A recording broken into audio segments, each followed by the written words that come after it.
So I'm welcoming back onto the podcast today, Hannah Pearn from the eponymous, that's right, isn't it, when it's your name, your business? I don't know. It's the eponymous, like when someone has an album that's named after themselves.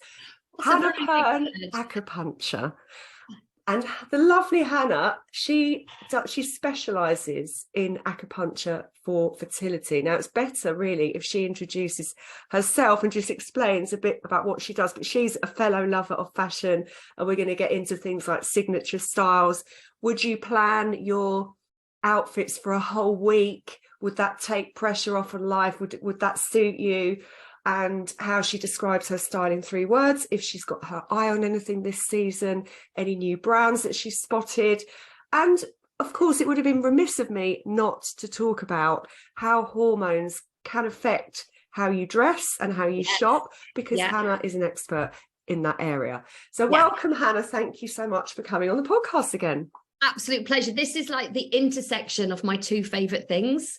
So if you think like my 2 favorite things in life to talk about are hormones, fertility, women's health, and fashion. And so this is like my perfect place of happiness. Excellent. Right, we started off well then. What is it exactly that can you explain, like, introduce yourself, your business and what you do? So we are a team of therapists. So we've got 2 clinics in London, and we're a team of therapists who specialise in supporting people with fertility struggles.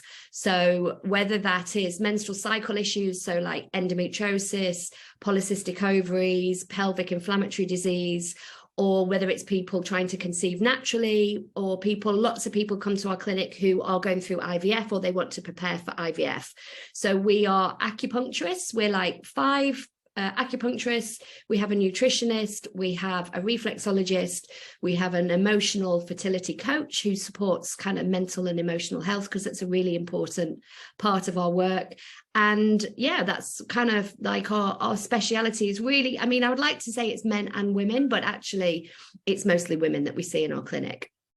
And the acupuncture affects the sort of, well, there's a lot to it. I mean, obviously you've just explained there's a whole lot to it, but hormone, it helps with the hormones and that side of things. It helps sort of balance hormones, and a lot of it is around this idea of reducing stress, kind of switching off that stress response, returning the body to kind of like that rest and digest sympathetic nervous system state where, when you're relaxed and calm, all of your body systems, whether it's your reproductive system, your immune system, your digestive system, they all work a lot better because they're not under the influence of stress.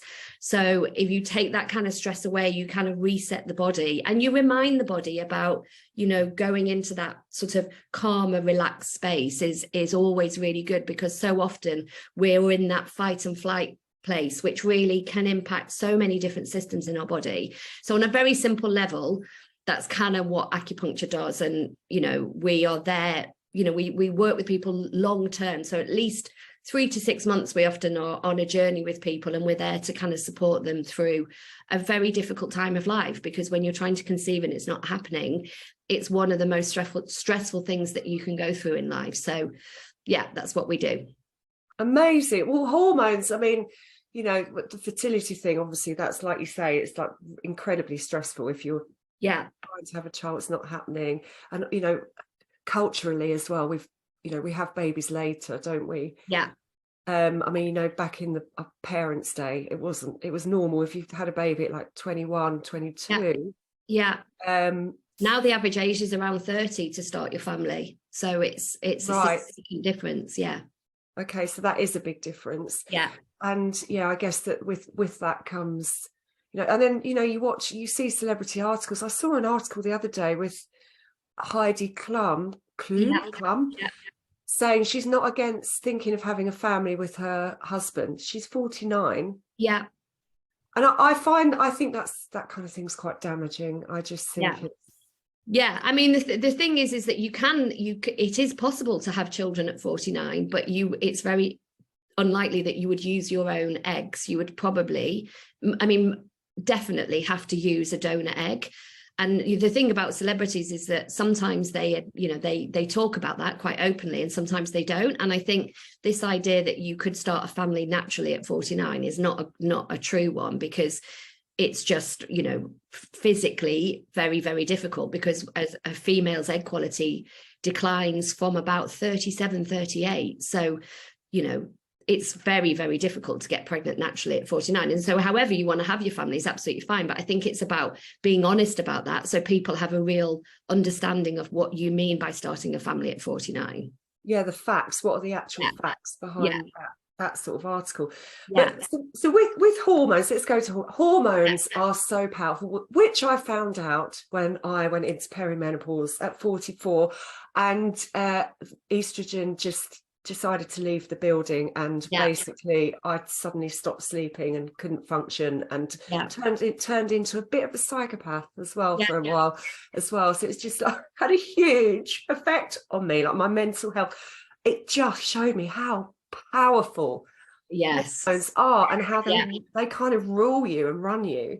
Yeah, absolutely. And I think that thing about ruling you and running you is very true when you don't know what's happening and you don't understand them.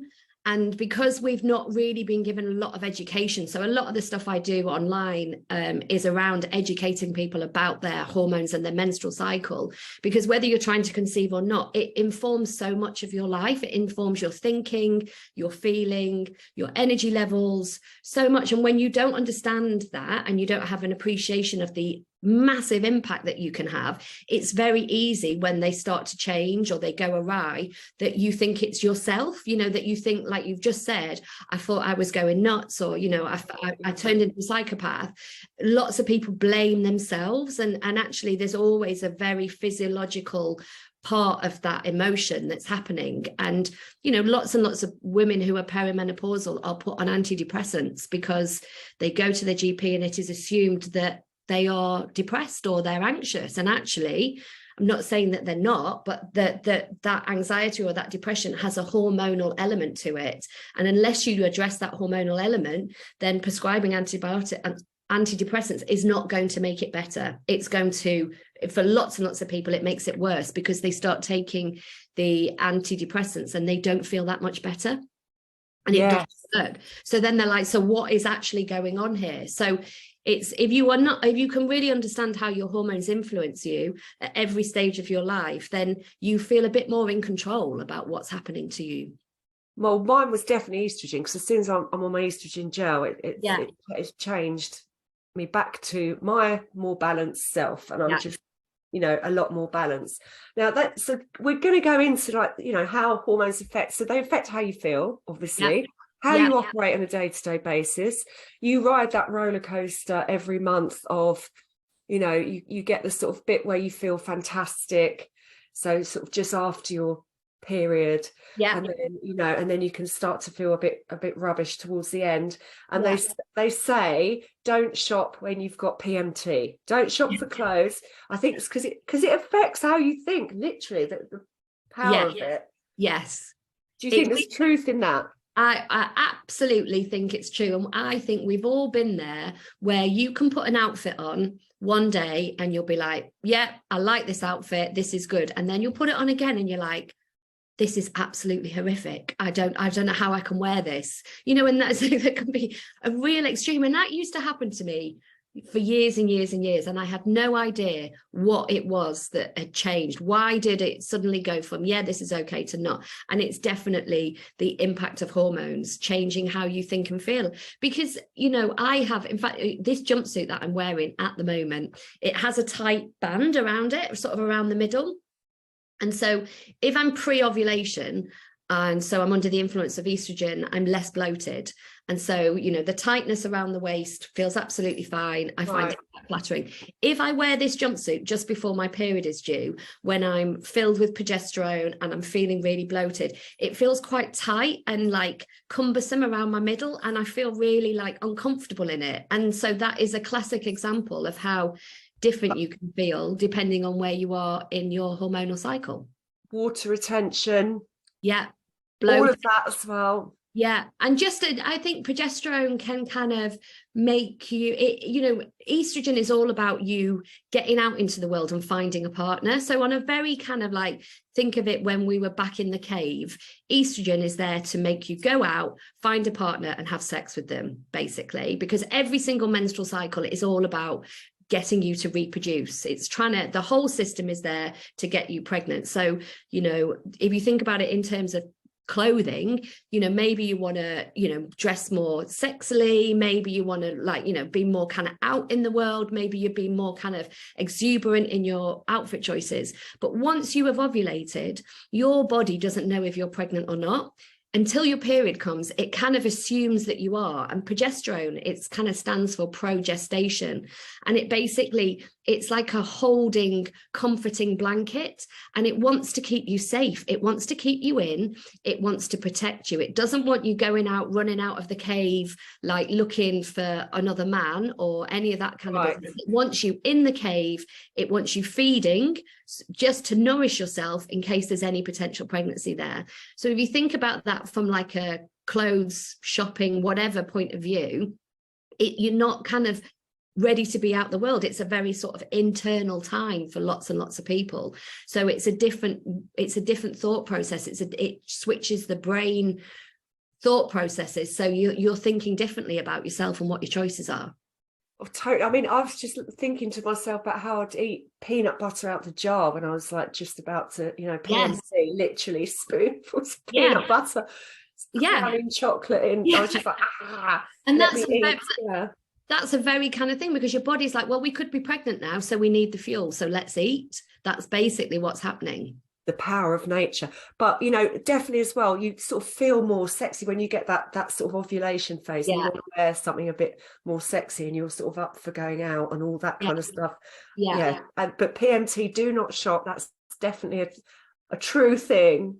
Because I think you will end up buying something that probably you won't like, because also when you've got PMT, your serotonin, like all your good hormones and your feel good hormones that you have, dopamine, they're all at their lowest ebb. So the way you think and feel about yourself is probably not at its best. The kind of, lots of people get the critical talk going on, the kind of anxiety going on, the questioning of themselves. That often happens because we have that sort of drop in the kind of positivity hormones. And so making a decision about what to wear is an absolute nightmare at that point in your cycle. It's really hard. You feel less confident, and then you can't, when you're less confident, it's harder to make choices, to make real kind of commit to choice, that kind of thing, because you're not in that sort of mindset.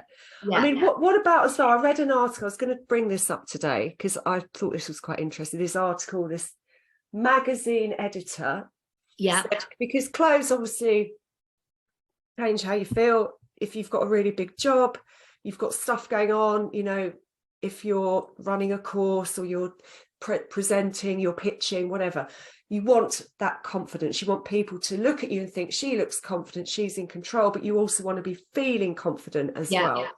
I dress very much how I feel. So we've just been talking about how hormones make you feel and how certain times of the month you're like, oh, I want to look sexy, blah, blah. But I will get up in the morning and I will think, how do I feel today? I do think, what have I got in the diary today? So I'm very lucky today. I am doing this podcast with you, talking about fashion. Then I'm going off with my two best mates for lunch today. I've got like a half. So I'm going to be wearing something fairly glamorous. So obviously where you're going, what you're doing, affects what you're wearing, but it's always how I feel. So I'll get up in the morning and say, well, I'm seeing a client today, but how do I feel? This magazine editor wrote this article saying that this saves so much time. She said, this is going to change your life. What you need to do on a Sunday night is you need to just plan every single outfit, Monday, Tuesday, Wednesday, Thursday, Friday, plan them all, get them ready. Boom.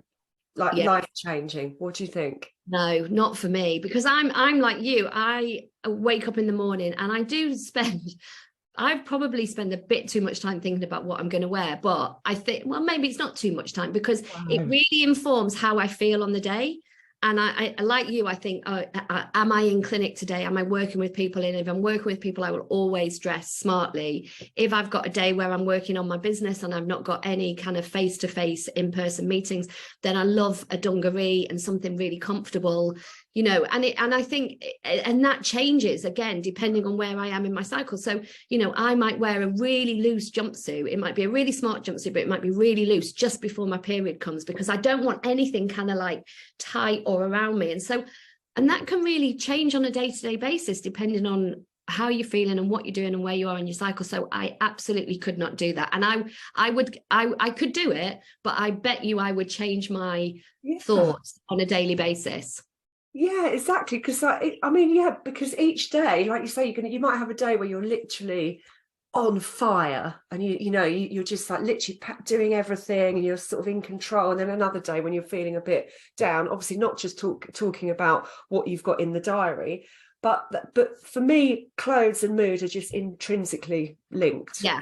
If I've not got the right thing on that day, it will really do my head in. And actually, interestingly, I had to do a presentation recently, and I bought myself a power trouser, because I was like, I literally don't need any excuse to buy something at all. And I was like, yes, I'm going to buy it. I need a really smart trouser, and I need a shirt, because I need to feel smart and in control and very happy about what I'm wearing, because then I can concentrate on giving the presentation. And, you know, that really works for me. It always has done. It's a really important part of how I feel and present myself, is what I'm wearing on that day. And did it work? Yeah, it did. Yes. And I was very happy with them, but it was making me laugh because they were really expensive. They were from Toast. And I was like, I'm really justifying this here. But because I could have bought, but then I just thought, no, you know, you run your own business, you're nearly 50. If you want to buy a really nice pair of trousers from Toast, buy a really nice pair of trousers. Because if they make you feel good and they make you feel confident, then that is money well spent. And what was why were they power trousers, Hannah? I don't know, just because they were just like high-waisted, and they were tweed, so they were like a really smart material. Yeah. And they were very classic, and they were kind of like really tailored, and they're really wide, and they're absolutely beautiful. I love them. But they were an investment. And I was like, can I put this through work? Can I put this through my business? So I'm still on that debate with my accountant. So yeah. I think you can put some of that stuff through on your business. I think it's apparently it has to have your logo on it. Oh my goodness, that's hilarious. You can't put a logo on a beautiful pair of tweed Toast trousers. That's outrageous. No way. But yeah, you'll have those, you know, you've got to have a few really powerful pieces in your wardrobe, a good blend. I mean, you don't want to condone fast fashion anyway, but I mean, I wouldn't want to have a load of just cheap stuff. It's just sort of buying in a more intentional way. Yeah. You'll get a lot more wear out of those. Yes. Absolutely. Yeah. I know you love a jumpsuit. Yeah, jumpsuit is always my go-to, and it probably has been. I was thinking about this today. It probably has been for if I'm nearly 50 now, I reckon for the last 15, 20 years, it has been my go-to piece, just because I find, and I once counted how many I got in my wardrobe, and I was about 28. So that was a couple of years ago. Yeah. So I must be like, I don't know. Anyway, a ridiculous number. And I just think they are comfy. Clearly, Hannah, you've got a signature style going on here. Yeah. And jumpsuits used to be, I would say probably maybe about 15 years ago, a jumpsuit would have been quite an out there piece. Yes, there was. Right? And now it's like, they're everywhere. Now, it's like literally a wardrobe staple. It's like it's like your version of a dress. So I would go dress. Yeah. I find dresses harder. I'm much more a jumpsuit. I can, I got married a few years ago, and I had to wear a jumpsuit because I was like, there's no point in. I'm not going to have a dress. Even when you got married, you wore a jumpsuit. When I got married, and you know what? Just thinking about it. When I got, and it was a very tight fitted jumpsuit, and talking of hormones, I ended up getting married for the first time ever in my whole life. My period was late. And so I had to get married in a very tight fitting jumpsuit the day before my period started. Oh, damn. So really, really, really bloated. But anyway, that's just bad timing as well. And you would think that I would have thought about that when I set the date and all that kind of stuff. Yeah. I thought about it in terms of my cycle and everything, but I really didn't. And it came to bite me. But anyway, came to bite you back. But do you find this? So if you go for jumpsuits, is that a personality thing as well? Do you think that suits your personality? I think so, because they're just easy and they're quite. I like them because they are. I mean, they're not that different anymore, are they? Because, like you say, everybody, you know, they are much more common, but I just think you can dress them up, dress them down, they're comfortable. Yeah, I know where I am with the jumpsuit. Let's do your 3-word thing, and then I'm going to ask you about if you've spotted anything else in the shops, what's coming up for spring, all that kind of thing. But I love doing the 3-word thing because it's, you know, this is when in lockdown, I created a course. Yeah. This is what I taught about, find your style personality, because once you take the time to step back and actually think about it, find your style personality, think about things that you love, like a signature style. It's so useful because it saves you time in the shops. You know, you can then really feel like yourself. So you're like, I'm Hannah, I rock a jumpsuit. Yeah. That's your signature style. My signature style is probably, you know, a dress with chunky boots, or jeans with chunky boots. So it's really variations on just those two things. Yeah. That's kind of like, you know, that's my thing that I wear. You know, and it just helps a really quick, easy way is to just think of 3 words to describe your style. Yeah. So how would you do yours, do you think? I reckon it would be smart, because I do like to be smart and I do like to think about it. I would say fun, more, or maybe comfortable, and kind of, I want to say, I said this before, trendy, but not trendy, but just like on, you know, like fashionable. But that's not a very good word, is it? Well, I would say you're trendy. Trendy. Let's go trendy. I would say that. And you said simple before. Is that because you don't like pattern and things? Yeah, I'm not a massive fan. I'm a block colour person. I'm not a huge pattern fan. Yeah. Same. I don't like pattern dates really fast. So if you're, you know, but you've probably got some classic in your style, actually, Hannah, there. Yeah, maybe. Classic in there because you've gone for the tweed trousers. Yeah. Very classic. You sort of don't go for, if classic people are not drawn to pattern. Yeah. And lots and lots. They like a block colour, or they just like quite a lot of neutrals. Yeah. Smart as well. The only pattern that I do like is leopard, obviously. I mean, I can wear like 5 different you know, types of leopard in one outfit. So a leopard and jumpsuit, which actually I don't have, but because I've never found the right one. It's not like I haven't looked, but a leopard print jumpsuit would be, again, the perfect intersection of I think that's what you need in your life. Yeah, but I've never quite found the one that I love. So so we could keep on the lookout for. Yeah, if you ever see one, send it to me. I'm going to look out for that. Send it over to you. So have you spotted anything for the season? What's happening with? Yes. I've noticed. I told you before that I bought this week. I have made a purchase in the sale. Isabel Marant, which I wouldn't. I love her, Isabel Marant. Everything she does. I wouldn't be able to. I wouldn't justify paying full price for it. So I got it in the sale. A pair of combat trousers. So they're really back from the 90s. Remember All Saints? Yes. With their combat trousers and their little crop tops. Yeah. And you know, all that's back. And I wore it the first time around with my DM Chelsea boots, and now I've got some Russell and Bromley chunky boots, but I love that sort of military. I quite like that edgy look. I would then soften it. I'm on a roll now. Sorry, Hannah, I've gone on a roll with my outfit. It's an outfit recipe. So I would think they're very masculine, the combat trousers, the chunky boots. An outfit is a recipe. Yeah. I want to balance that with a pretty pair of pretty earrings. Yeah, nice. A pretty necklace, lots of bangles. What else can I balance it with? The combat pants, the shape of them is quite kind of baggy. Yeah. So I want something fitted on top. So silhouette wise, I've got fitted on top. Mm-hmm. I've got bigger, baggy and chunky boots on the bottom. Yeah. With some feminine touches, which is like that juxtaposition. Nice. Of masculine and feminine. Yeah. Fitted and loose. Yeah. Also the top that I wore with them was crocheted. So very pretty sort of feminine. Oh yeah. Black crochet top. So that's masculine with feminine. So I always mix, it's like opposites. That's my recipe. Nice.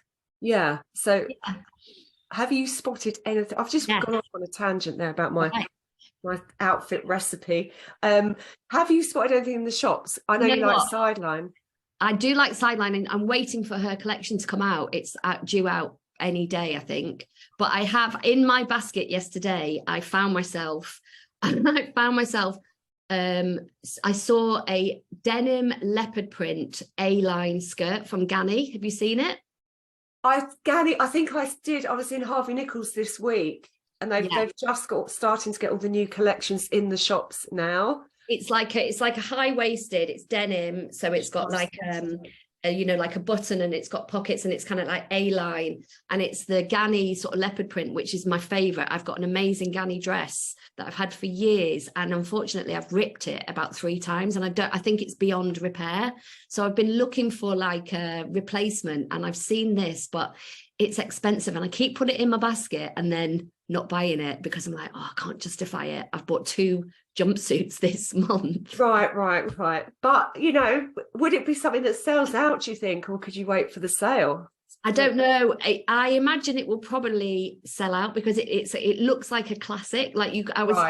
In my justification, I was thinking I could wear it now because you could wear it with tights and trainers. Yeah. Wear it in the summer because you could wear it with like sandals and a vest. It's a classic. It's neither in nor out. Ganni lasts for years and years and years. My Ganni dress, I think I've probably had about 8 or 9 years. So I know it would last. So here I am, you can hear the cogs. They say 1 in, 1 out as well, don't they? So if you're getting that one out, you've had it for 9 years. This is the one that you're bringing in. Don't ask me to tell you not to buy things. I'm the worst person. I just literally take, any excuse like you. It sounds perfect. Sounds right up your street. It is really nice. I was thinking I could wear it with like clogs. Yeah. So that's what I've got my eye on. And I'm waiting for the Sideline to come out. And the Sideline is a British designer. She is, this is, you have said if you could write down exactly how you want to dress, this woman seems to have nailed it for you. For me, perfect. Because she's like, it's simple, stylish, classic, but a little bit edgy as well. That's what she is. It's got lots of, beautiful kind of like a puff sleeve or like an embroidery, but it's in a simple way, not in an overstated way. And anything that I've bought from her. So I've got some pieces that are like 3 or 4, 5 years old. They just come out time and time again. They just do not date. They're like just classic. She does interesting shapes. So, I like the fact it's British made. There's a lot of, balloon shaped jeans and like you say, like sort of quite exaggerated sleeves. But it's not like hugely patterned like Stein Goa. Their thing is like real kind of bold, strong patterns. So that's why that's not particularly, even though it's a beautiful brand, it's not a go-to for me. So it's helpful to find a brand that speaks to you. And then you can just ignore all the rest of the noise because everything's so busy. So you're literally waiting with bated. Maybe you shouldn't get that Ganni dress until you've seen the collection from the Sideline. That's kind of what I was thinking. I was thinking maybe I'll wait and then, but then that Ganni, just talking about that skirt now is making me want to go and buy it. Right. I can see the desire in your eyes, definitely. And other trends I've noticed this year, which probably clogs are they've been around. Everyone is loving the what are the clogs everyone wears? That Birkenstock, is it Birkenstock? Yeah, I've got these ones. I've got them on today. Look, she's got them. Yes. Oh, you've got the fur-lined ones. Very nice. These are my kids absolutely hate me wearing them out in public, but I love a sock and a clog and a jumpsuit. That is my dream, like a brightly coloured sock, a clog, or a kind of Birkenstock. Do you think you've got Dutch heritage somewhere along the line? Maybe, because I tell you what I really love is, the Swedish has-beens. I've had Swedish has-beens again for about 20 years and they never go, they're neither in nor out. They're just a classic shoe that's comfortable, that you can wear out or in, and they just make any outfit look great. Would you wear a croc? No. I'd draw the croc. No. I mean, I'd wear my Birkenstock with a sock, but not a croc. I can't stand Crocs. No. I actually I hate them. Yeah, me too. There's no need. They're purposeless.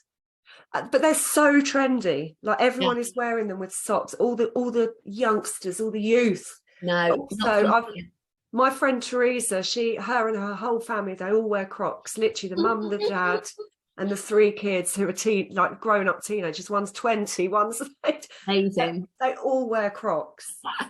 Some with socks, some without. They're so ugly. Yeah. You see, I think a Birkenstock looks great. I think but I know they're similar, but they're just a bit softer and nicer than a Croc. It's the plasticness of the Crocs that I don't like. Yeah, it's just like sort of toy shoes, isn't it? Yeah, like you're wearing toy shoes. It's just a random trend. I think you need to do one of those genealogy things and see if you've got some Scandi roots in there. I reckon you might have, definitely. The other thing that I've noticed is maxi skirts are really back. It's a huge thing. So midi we've had for a long time. Midi definitely in. But so denim, double denim, that's really trend. Yeah. You know what? Actually, I bought a really, really, really nice COS long denim dress recently that is like, I like a collar because again, it's smart and it's kind of buttoned all the way down. And then it's a long A-line skirt. Very nice. It's like where was that from? COS. From COS, right? Yeah. So it looks like almost looks like a jumpsuit, and then it goes out into a long maxi, almost to the floor, A-line, smart, like simple cut, classic design, denim skirt, and it's really nice. They've got full length, so maxi denim skirts are huge, maxi satin skirts. So I saw a maxi denim in Zara this week that I've got my eye on. Yeah. I think that was about 60 quid or something. Yeah. COS, I never find anything for me. COS is not for me at all. Yeah, you see, for me, it kind of comes and goes because it is very me in that it's blocky, it's simple, it's straightforward. There's it's quite tailored, but yeah, I haven't bought it. That was the first thing I bought from there for quite a long time because it sort of went off the boil for me. Yeah, and that's Scandi again, isn't it? They're owned by they're H&M, aren't they? Yeah, yeah. Yeah, you've definitely got Scandi blood, right? We'll do a live genealogy test on the next podcast. I need to do that myself. Right, thank you so much. You're coming on. As I said, it's my 2 favorite topics of conversation, so it's an absolute pleasure. Yeah, so definitely fashion for me. I don't say hormones not, but I'm glad that we satisfied that for you today. Thank you for joining. You're welcome. It's lovely to be here. Thanks for having me. See you next time. Bye. Bye.